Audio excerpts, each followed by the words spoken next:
Cut down emissions, give us a fair, ambitious, binding treaty. This is what the world is calling for. This is what the people are calling for. Where are the climate leaders? People are dying. 12 million people have been watching Copenhagen. They've seen civil society shut out. They've seen the youth denied access to negotiations that will determine our future. They've seen 12 million people now calling for a fair, ambitious, and legally binding treaty. It's about survival for the people of the Pacific Islands, where I come from. It's about survival for all other small island nations, and ultimately it's about the survival of humankind.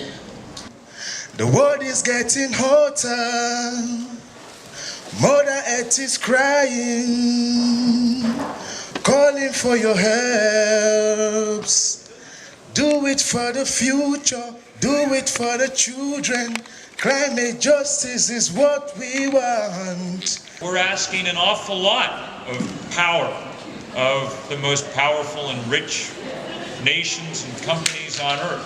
The changes we're demanding of them are enormous, and enormous change doesn't come without enormous struggle.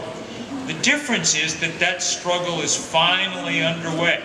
Now there's something for them to be scared of.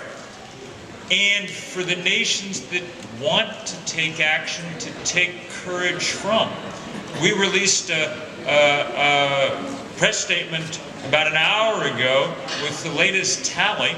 It showed that there were now 112 nations around the world demanding a 350 1.5 degree target.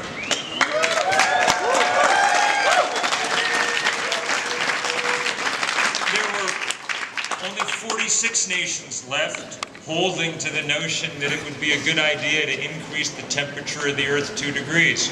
And see what happened. We don't want to see what happened. We've increased the temperature of the Earth about a degree, and that's been enough to melt the Arctic, and we'd be fools to go any further than we've gone now. But that's really good news.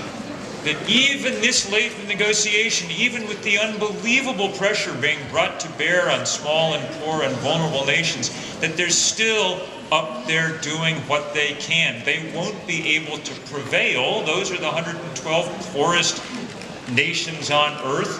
They're not going to overwhelm the US and the other great powers, but they're finally putting up an enormous fight, and it's precisely because we've given them the backing. All of us in all of these movements in the last year, as finally global civil society has come alive on these issues, has proven that it's completely possible for people to deal with science.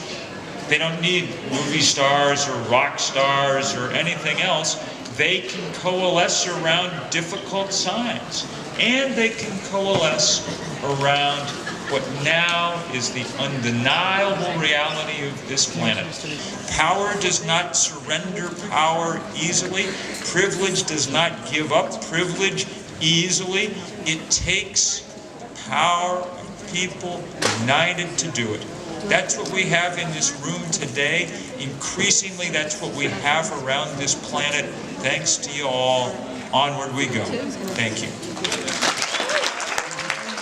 Save the people.